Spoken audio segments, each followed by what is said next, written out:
नमस्कार, मैं उमेश गौतम, समग्र प्रदेश समाचार से। भारत और भारत की ताकत लोकतंत्र और लोकतंत्र भारत का भगवान। लोकतंत्र ही है जिसके दम पर हर न्यायिक और हर आम जनता को विश्वास है कि हमारे साथ अन्याय नहीं होगा, उसे रोका जाएगा। पर आज हम जिस पर बात कर रहे हैं वो बड़ा गंभीर विषय है और इसको बड़ी बारीकी से समझने की भी बात है। चुनाव लोकतंत्र का आधार है। चुनाव ही लोकतंत्र का आधार है जिस पे जनता विश्वास करती है कि हम अपने पक्ष की सरकार बनाएंगे जो न्याय व्यवस्था और लॉ एंड ऑर्डर को कायम करेगी। अगर चुनाव ना होगा तो पुलिस के द्वारा पुलिस राज्य कायम होगा, पर लोकतंत्र में चुनाव का अधिकार है और चुनाव के अधिकार के द्वारा पुलिस राज्य कायम नहीं हो पाएगा।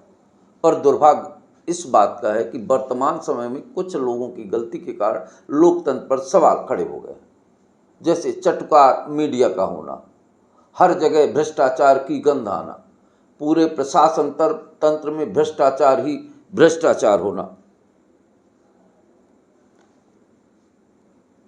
शीर्ष पदों पर बैठे नेता नेता भ्रष्टाचार होना, यहाँ तक कि जजों के घरों में नोटों की गड्डियां बरामद होना, ये शंकास्पद बात करती है। इसके बाद भी आम जनता को विश्वास है कि जब अन्याय चरम सीमा पर पड़ेगा तो हमारे पास मौलिक अधिकार है और उस अधिकार के तहत हम वोटिंग करके सरकार ही बदल देंगे और भ्रष्टाचार पर लगाम लगाएंगे। ये लोकतंत्र की सुंदरता और सहजता और आम जनता की पावर भी है। पर दुर्भाग्य इस बात का है जब सवाल चुनाव आयोग पर ही उठने लगे, वोटों की चोरी पर ही उठने लगे, चुनाव की प्रक्रिया पर ही सवाल उठने लगे, चुनाव प्रक्रिया को ही भ्रष्टाचार की भेंट चढ़ा दिया जाता हो, तब आखिर किस पर विश्वास करें। अब सवाल यह है कि एक तरफ राहुल गांधी चुनाव को चोर कहते हैं कि वोटों की चोरी हुई है, दूसरी तरफ अगर वोटों की चोरी नहीं हुई तो चुनाव आयोग को आकर बात करना चाहिए, पर चुनाव आयोग भी गोलमोल तरीके से शपथ की बात करता है।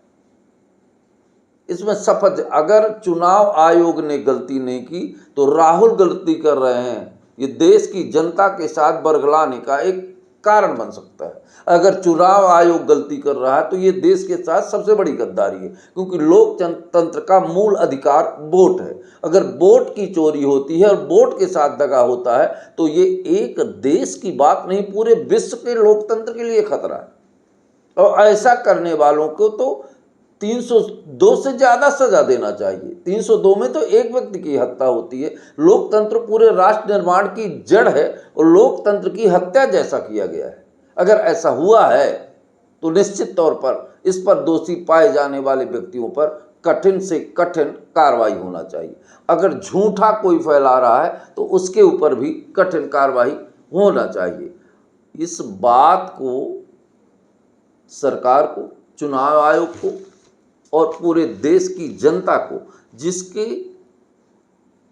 ताकत और जिसकी पावर और जिसको कहते हैं कि जनता जनार्दन, इन शब्दों को भी खंड खंड कर दिया गया, इन शब्दों के ऊपर भी तमाचा मारा गया, इन शब्दों को भी खंडित किया जा रहा है। ये भ्रष्टाचार नहीं, ये अत्याचार है। भ्रष्टाचार तो रुपए के लेन देन तक सीमित रह जाता है, पर यह अत्याचार है। अगर वोटों की चोरी होती है तो निश्चित तौर पर यह गलत है। सवाल इस बात का है कि चुनाव आयोग कहता है ऐसा नहीं होता और राहुल गांधी कैसा होता है, पर कुछ सवाल जो खड़े हुए हैं इन सवालों में अपना एक अलग वजन है। अगर ये सवाल ना खड़े होते तो राहुल गांधी की बातों की सार्थकता आम जनता तक कम ही आंकी जाती, पर कुछ सवाल ऐसे हैं जिन सवालों की वजह से चुनाव आयोग पर भी सवाल खड़े हो रहे हैं। हम एक छोटे से शहर सतना जिला की बात करते हैं। यहां भी कुछ आंकड़े आए हैं जिन आंकड़ों में एक घर में 60 लोग वोटर हैं।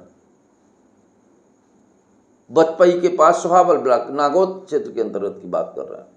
और जब वहां जांच करने कुछ लोग गए तो पता चला कि वहां कोई रहता नहीं, ताला लगा है, एक कमरा है, उस कमरे में तो 60 लोग बैठ ही नहीं सकते हैं, फिर 60 लोग वोटर कैसे हो सकते हैं। तो कहीं ना कहीं तो कुछ ऐसा है जिसे बरगलाया जा रहा है, चाहे आम जनता को हो, चाहे चुनाव आयोग को हो, चाहे राहुल गांधी को हो। और जो भी ये काम कर रहा है और जो गलत है उसके साथ सख्त कदम उठाने चाहिए, नहीं तो ये एक भारत की बात नहीं, पूरे विश्व के लोकतंत्र का खतरा है और पूरा विश्व लोकतंत्र को पूछता है और लोकतंत्र के दम पर ही सारे विश्व में आज सत्ता कायम है और लोकतंत्र के दम पे ही अपराधियों अत्याचारियों को जनता सबक सिखाती है। अगर इस पर सख्त कार्रवाई नहीं होती तो निश्चित तौर पर ये लोकतंत्र की हत्या और जनता के मनोबल को तोड़ना और आम जनता के अधिकारों के साथ हनन है। दोस्तों नमस्कार।